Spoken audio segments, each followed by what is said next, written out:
Assalamualaikum warahmatullahi wabarakatuh. Alhamdulillah, dalam video kali ini saya masih bisa menjelaskan dan membuat video penjelasan untuk kalian di kelas 11 AKL dengan mata pelajaran administrasi pajak. Mudah-mudahan kalian pun semua dalam kondisi sehat dan tetap semangat walaupun dalam kondisi belajar secara daring, tapi insya Allah saya yakin kalian tetap semangat dalam mengikuti proses pembelajarannya. Masih di bab 1 mengenai konsep dasar perpajakan, namun yang kita bahas adalah subbab mengenai jenis pemungutan pajak. Yang kemarin video yang sebelumnya mengenai hukum dan ketentuan ataupun kedudukan pajak. Sekarang kita lanjutkan mengenai jenis pemungutan pajak. Kita bahas satu persatu apa yang ada di dalam mengenai jenis-jenis pemungutan pajak ini. Nah, di jenis-jenis pemungutan pajak ini kita akan belajar mengenai yang pertama, pemungutan pajak berdasarkan lembaga. Lembaga ini pemungutnya pemungutnya ini kita bagi-bagi lagi. Nah, yang kedua, kita membahas mengenai pajak berdasarkan pihak yang menanggungnya atau yang membayarnya. Nah, yang ketiga, kita nanti akan belajar mengenai pajak berdasarkan sifat pemungutannya. Jadi ini jenis-jenis pajak ini bisa dikategorikan menjadi 3 nih belajarnya, mengenai lembaga yang memungut, berdasarkan pihak yang menanggung atau yang membayar, dan berdasarkan sifat pemungutannya dan bagaimana cara pemungutannya, begitu maksudnya. Kita bahas satu persatu. Kita mulai dari lembaga pemungutnya. Nah, berdasarkan lembaga pemungutnya ternyata ada yang namanya pajak pusat. Pajak pusat ini berarti pajak yang dikeluarkan ketentuannya berdasarkan pemerintah pusat, seperti itu Nah, kita lebih jelas yaitu pajak yang dipungut oleh pemerintah pusat dan digunakan untuk membiayai rumah tangga negara. Nah, seperti itu. Jadi orang pusat, bukan orang kelurahan, bukan orang kecamatan, kabupaten, atau kota. Jadi pajak yang dikeluarkan peraturannya atau yang memberlakukannya adalah pemerintah pusat. Pengelolanya siapa sih pemerintah pusat ini yang disebut pajak pusat? Yang pertama adalah Jenderal Pajak, Direktorat Jenderal Pajak. Yang kedua, Direktorat Jenderal Bea dan Cukai. Nah, terus pajak apa saja sih misalnya yang langsung ke pusat? Nah, pajak yang langsung ke pusat adalah PPh, pajak penghasilan, gaji. Tuh, kalau pegawai itu ke pusat masuknya. Yang kedua adalah PPN, pajak pertambahan nilai. Kalau kita beli sesuatu itu ada PPN tuh 10%. Nah, 10% ini larinya ke pusat. Dan PPNBM, kita kalau beli barang mewah atau menjual barang mewah. Nah, ini pajaknya lari ke pusat. Seperti itu. Dan bea masuk, bea keluar, dan bea cukai. Bea masuk keluar ini ekspor impor. Bea cukai ini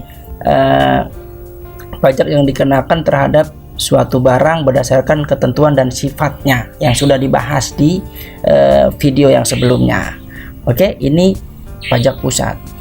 Nah, berdasarkan lembaga, kalau yang namanya ada pusat, pasti ada yang namanya tidak pusat, yang disebut dengan pajak daerah.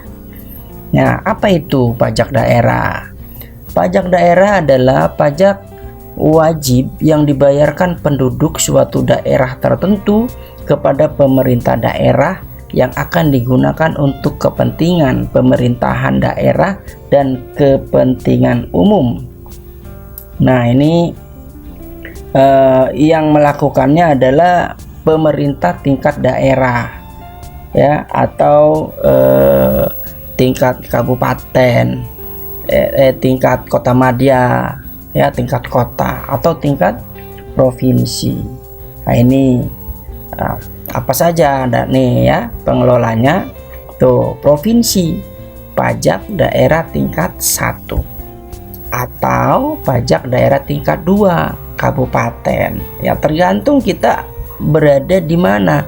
Kita ada di kota atau ada di kabupaten. Yang jelas pengelolanya adalah bukan dari pusat. Ya. Nah, contohnya apa saja sih yang termasuk dalam pajak tingkat 1 atau provinsi dan tingkat 2 kabupaten?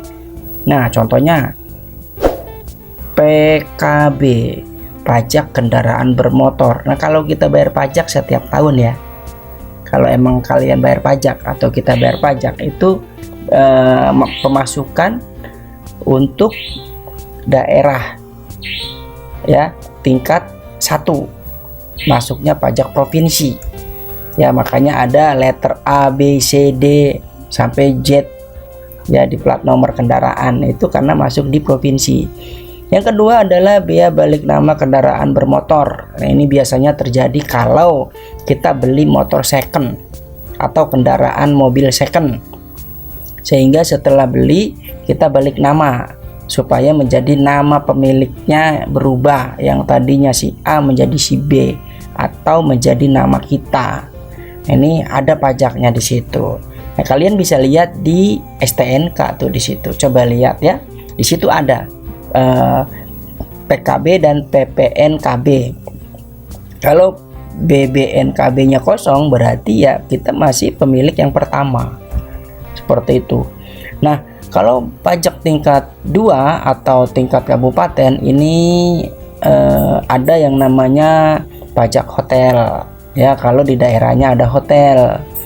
Nah, yang kedua adalah pajak hiburan. Pajak hiburan kalau di sana ada hiburan-hiburan semacam bioskop tentunya.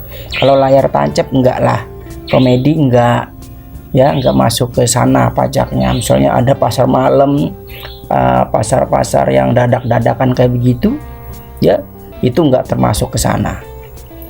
Pajak reklame ini baleho, ya, iklan-iklan tuh yang di pinggir-pinggir jalan yang nyala-nyala begitu, ataupun pajak yang baleho yang dipajang gede gitu ya. Nah, ini juga kena masuknya ke tingkat kabupaten daerah. Dan pajak parkir. Nah, kalau kita masuk ke suatu tempat terus kita masuknya itu dikenakan parkir, maka si tempat tersebut wajib bayar pajak ke tingkat kabupaten. Yang selanjutnya adalah pajak bumi dan bangunan atau PBB. Nih, pajak tahunan ya. Setiap bulan apa, setiap awal tahun gitu misalnya, kita bayar PBB ke bank atau ke kantor pos juga sepertinya bisa. Dan masih banyak lah ya contoh-contoh pajak tingkat 2 atau kabupaten. Yang selanjutnya kita membahas mengenai pajak berdasarkan yang menanggungnya atau subjeknya. Siapa sih yang bayar? Nah, ternyata ada pajak langsung. Apa itu? Pajak yang ditanggung sendiri oleh wajib pajak dan tidak bisa dilimpahkan kepada orang lain secara ekonomi yang dipungut secara berkala. Nah, kenapa di sini ada dalam kurung dengan tulisan secara ekonomi? Artinya begini, pada dasarnya misalnya si A bayar pajak, ya, yang dimaksud bayar langsung ini tidak harus si A yang bayar pajak, ya. Si A ini boleh minta bantuan atau bisa dibayarkan oleh kakaknya atau adiknya, tapi atas dasar data-datanya adalah data-data si A.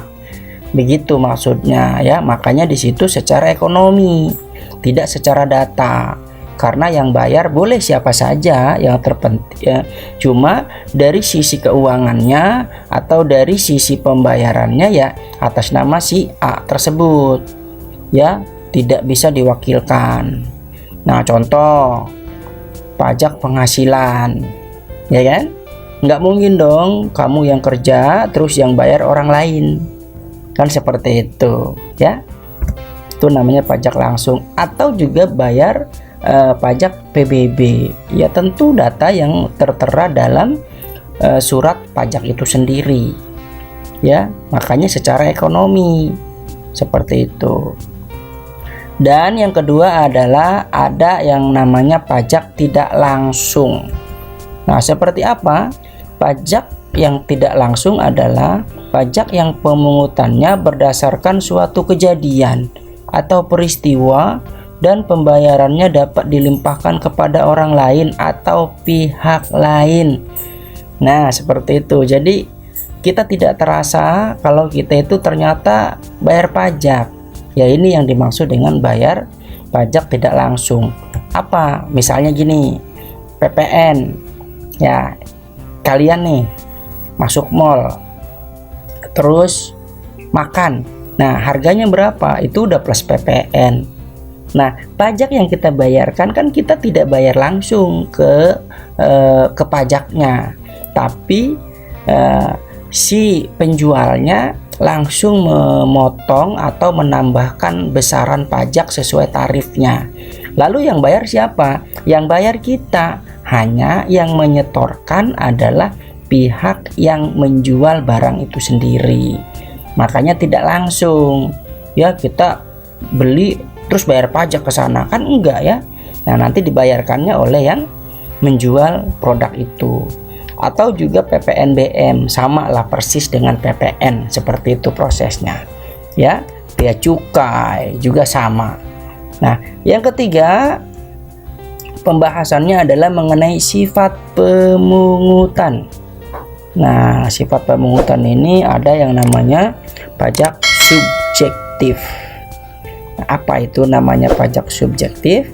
Pajak subjektif adalah pajak yang pemungutannya memperhatikan kondisi wajib pajak atau berdasarkan keadaan material. Nah, seperti apa maksudnya? Pajak subjektif ini maksudnya adalah kondisi wajib pajak ini dia ini berdasarkan kemampuannya. Karena tidak semua wajib pajak ini memiliki kemampuan yang sama. Makanya memperhatikan kondisi wajib pajak dan berdasarkan keadaan material, berdasarkan keuangannya. Contoh apa? Misalnya gini, ada yang namanya PPh 21, pajak penghasilan. Nah, ini kan termasuk kondisi. Kenapa? Karena walaupun orang pribadi, kalau orang pribadinya itu tidak kerja, ya, tidak memiliki penghasilan, kan tidak dikenakan pajak, ya kan? Tapi kalau dianya bekerja, pasti akan dikenakan pajak yang namanya PPh 21. Ini yang dimaksud dengan memperhatikan kondisi wajib pajak. Nah, yang kedua, berdasarkan pemungutannya ada yang namanya pajak objektif. Nah, pajak objektif adalah pajak yang pemungutannya memperhatikan objek pajak berdasarkan perbuatan atau kejadian. Maksudnya seperti apa? Maksudnya adalah pajak ini akan ada, pajak ini akan timbul, pajak ini akan berlaku kalau wajib pajak ini melakukan transaksi. Seperti itu. Jadi walaupun kita punya duit, kalau kita tidak melakukan transaksi di mana transaksinya ini yang akan dikenakan pajak, maka terjadilah pemungutan pajak seperti itu. Atau juga PPNBM. Kalau kita beli barang-barang mewah, ya baru kita kena pajak. Tapi kalau kita nggak beli barang mewah, kita nggak kena pajak. Jadi pajak objektif ini mengacu kepada barang yang dikenakan pajaknya. Kalau kita beli barang yang tidak dikenakan pajak, maka tidak ada pajak. Tapi kalau kita melakukan suatu transaksi di mana objek pajak itu terjadi yang diharuskan untuk membayar pajak, maka akan dikenakan pajak. Itu perbedaannya.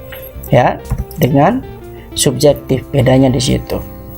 Oke, terima kasih semuanya, sukses untuk kita semua. Mudah-mudahan dari video penjelasan ini dapat membantu dalam memahami mengenai jenis pemungutan pajak, baik dari lembaga, sifat, dan objeknya. Ya, sekian dan terima kasih. Assalamualaikum warahmatullahi wabarakatuh.